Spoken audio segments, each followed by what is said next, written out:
Hello and welcome to a brand new Storyline Magic Series episode here on the Discover eLearning YouTube channel. In this video, we'll be exploring some of the latest generative AI technologies which developers can take advantage of in combination with Articulate Storyline in order to create vibrant and engaging virtual worlds for users to explore. Before we get into the steps to build a project like this one you are seeing on screen, I first just want to thank everyone who has registered for our first Advanced eLearning Developer Series course on the Discover eLearning website, covering the full technical implementation process for developers to integrate the ChatGPT API with Storyline. You can find out more about what this course has to offer by visiting our website at discoverelearninguk.com/GPT-course. Okay, let's get back to the topic of today's video. To start building your panoramic virtual world scenes, you first need to head over to the Blockade Labs Skybox AI website at skybox.blockadelabs.com.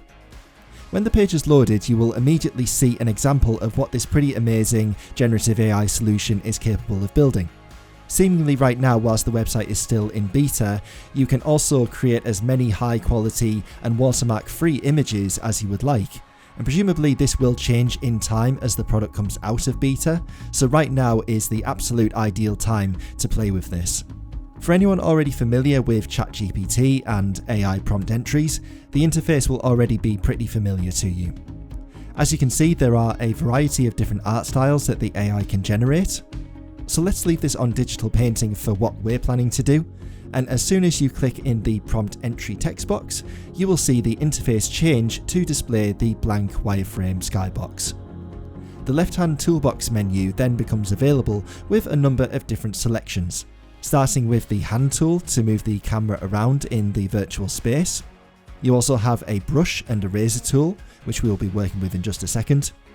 And beneath the undo and redo buttons, you have some different guide options, such as to change the shape of the skybox to a more cube-like environment. And we can also click on the bottom plane grid button, which will display a floor plane in the perspective of where the camera will be positioned. So with our grid lines in place to help us understand the overall scene perspective, what we do with the brush tool is lay down some guidelines for where objects and features would be shown in the scene. I'll use the brush in order to lay a ground outline for where I want the edge of my corridor to appear. Be aware that when generating your image, the AI may not necessarily realise what your guidelines are intended to represent, so you can erase and keep generating your scene until you get the result you were hoping for. I'll just join the edges of my corridor up at the far ends using an arc shape. Okay, now I'm ready to type into the prompt box what I want my scene to look like. So I'm going to type interior to make this clear that we will be completely indoors. An old, Gothic style, magical castle corridor with 3 rustic, wooden closed doors, which I'm going to turn into hotspots for my guided tour scene later in Storyline. I'll also type that I want some paintings and candle wall decorations.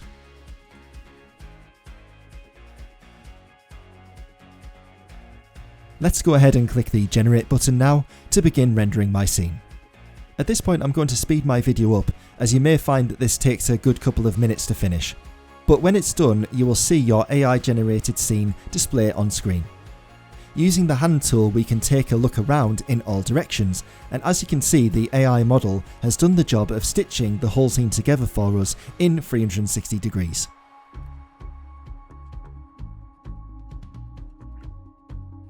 At this point I could regenerate or remix the scene if I'm not happy, but I think this is actually really good, so I will go ahead and click the download button in order to save my scene as a flattened JPEG image compatible with Articulate Storyline. So at this point I have a very good scene already, but I could take this even further by generating more magical objects within the scene itself. And to do this, I'm going to open up the Adobe Creative Cloud app and install the latest Photoshop beta application onto my machine, which was recently released and includes Adobe's newest Firefly generative image features. So if you have a subscription to Creative Cloud, you just need to navigate down to the Beta Apps section and click the Install button next to the Photoshop Beta desktop app. You should also notice this advertisement here from Adobe telling us that the future is here. Go ahead and launch the Photoshop Beta app and open the image that you just created in Skybox AI. At this point the image is still flattened, but we can view this in a 3D spherical perspective by clicking into the 3D drop-down menu and choosing Spherical Panorama, New Panoramic Layer from Selected Layers. You can decide whether you want to switch to Photoshop's inbuilt 3D UI layout at this moment, but I'll just say no to this. And there we are now viewing the scene much like we were earlier in Skybox AI. Now a top tip from me at this moment, just in case like me you find that moving the camera in Photoshop to be a little unresponsive, what I find makes a big difference is to add a completely blank layer onto the composition and then try moving the camera once again, and you might find that for whatever reason this seems to make a big difference. Okay, it's time we played with Photoshop's new generative image features. To get started, we just need to select an area in the image where we want to generate something into the scene, using the lasso tool for example. And then click on the Generative Fill button shown in the context menu displayed on screen. I want to add a painting onto the wall here, so I'm going to type a photo frame containing the portrait of a wizard casting a spell. Click on the Generate button and Photoshop will begin creating 3 different variations of what we have asked for.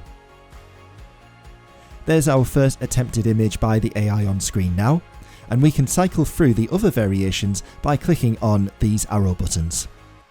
These are interesting, but I'd like to see some more ideas, so I can go ahead and click on the Generate button once again in order to create 3 completely new variations to choose from. Now this one is actually pretty interesting because the wizard actually appears to be coming out of the frame itself, which feels pretty magical, so I think I'm going to keep this one. Now at this point, notice what happens if I move the camera in the scene. You'll see that the image doesn't move as well because it has been generated onto a new layer above the panoramic image. So to merge what we have created into the scene, we just need to select the layer in the right hand layers panel and with our keyboard press Ctrl-E. You'll see the new image layer disappear as it's now been merged with the layer beneath, and if we go ahead and move the camera now, you will see the new object move and also maintain perspective with the camera. Excellent, so let's now try doing something else in the scene. This time I think further down in the corridor itself, I'll ask for a gothic looking table with a snowy white owl standing on top. I'll hit the Generate button and let's see what we get.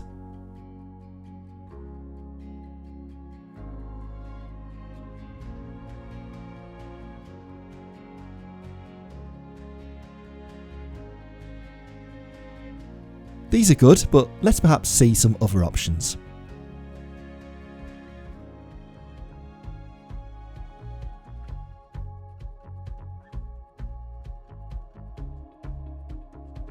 Okay, this one here I think is the one. So I'll hit Ctrl and E once again on my keyboard to merge the object into my scene.